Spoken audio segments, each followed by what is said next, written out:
సభాధ్యక్షులు గోసుల శ్రీనివాసన్న, ఈ సమావేశంలో పాల్గొంటున్నటువంటి వివిధ ప్రజా సంఘాల నాయకులు, హక్కుల కార్యకర్తలు అందరికీ కూడా డివైఎఫ్ఐ తెలంగాణ రాష్ట్ర కమిటీ తరపున అభినందనలు తెలియజేస్తా ఉన్నాం. ఏ పాలక పార్టీ అయినా ఎవరు అధికారంలోకి వచ్చినా ఈ రాష్ట్రంలో గురుకులాల విద్యార్థుల యొక్క సమస్యలు ఎప్పుడు కూడా తీవ్రంగానే ఉంటా ఉన్నాయి. గురుకులాలు అంటే వివిధ కులాల విద్యార్థుల యొక్క సామాజికంగా ఆర్థికంగా నష్టపోయిన విద్యార్థులకు ఆశ్రయం ఇచ్చేయి. ఇవాళ అక్కడ ఆ సామాజిక విద్యార్థుల పట్ల గురుకులాల మీద శ్రద్ధ పెట్టకుండా పాలక పార్టీలు నిరంకుశంగా ఏకపక్షంగా నిర్లక్ష్యంగా వ్యవహరించడం వల్ల అక్కడ విద్యార్థులకు తీవ్ర అన్యాయం జరుగుతూ ఉంది. గత అనేక ఏళ్ళుగా ఈ పరిస్థితి కొనసాగుతూ ఉంది. పార్టీలు లక్షల కోట్ల బడ్జెట్లు పెట్టినా అనేక హామీలు ఇచ్చినా ఈ రాష్ట్రంలో గురుకులాల విద్యార్థుల సమస్యలు ఎందుకు అట్లా పెరిగిపోతూ ఉన్నాయి? నాణ్యమైన ఆహారం ఎందుకు అందట్లేదు? కనీసం ఉండడానికి తరగతి గదులు ఎందుకు ఉండట్లేదు? ఎందుకని సకాలంలో మీరు బడ్జెట్ కేటాయించట్లేదు? కాస్మోటిక్ ఛార్జీలు ఎందుకని ఇవ్వట్లేదు?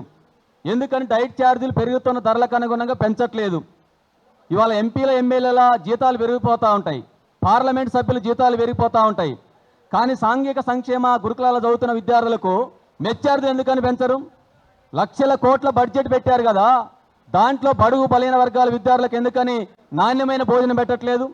ఎందుకని వాళ్ళ సకాలంలో బట్టలు ఇవ్వటం లేదు?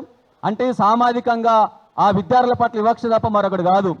ఇది విద్యార్థుల హక్కులను కాలరాయటమే, విద్యార్థుల యొక్క చదువుకునే ప్రాథమిక హక్కునికి అన్యాయం చేయడం తప్ప మరొకటి కాదు. అందుకనే సోదరులు శ్రీనివాసన్న పెట్టినటువంటి యొక్క సమావేశంలో తీసుకునే కర్తవ్యాలు తీర్మానాలకు డివైఎఫ్ఐ సంపూర్ణ మద్దతు తెలియజేస్తూ ఇవాళ ముఖ్యమంత్రి గారు అనేక మాటలు మాట్లాడుతూ ఉన్నాడు. ఏమని? ఇవాళ కూట్లో రాయి తీయలేనాడు ఏట్లో రాయి తీసినట్టుగా మన ఉన్నది సామెత. ఇంటిగ్రేటెడ్ స్కూళ్ళు పెడతా ఉంటున్నారు, లేదంటే పబ్లిక్ స్కూల్ పెడతా ఉంటున్నారు, లేదంటే రకరకాలుగా యంగ్ ఇండియా స్కూల్ అంటున్నారు.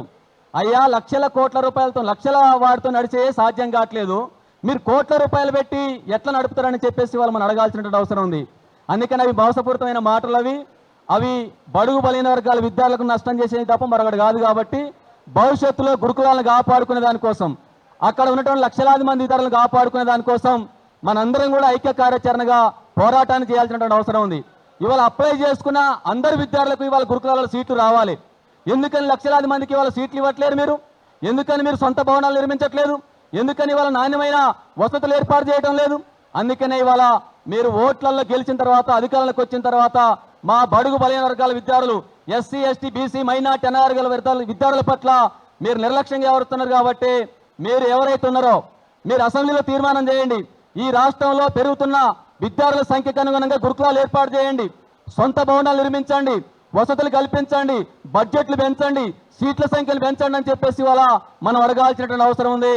అందుకు ప్రభుత్వం దిగొచ్చే విధంగా బాలల హక్కులకు అన్యాయం జరిగినా, విద్యార్థులకు అన్యాయం జరిగినా మనందరం కూడా ఐక్య కార్యాచరణగా భవిష్యత్తులో ఈ పోరాటాన్ని కొనసాగించాలందుకు డివైఎఫ్ఐ సంపూర్ణ మద్దతు తెలియజేస్తుందని చెప్పి నేను ముగిస్తా ఉన్నాను.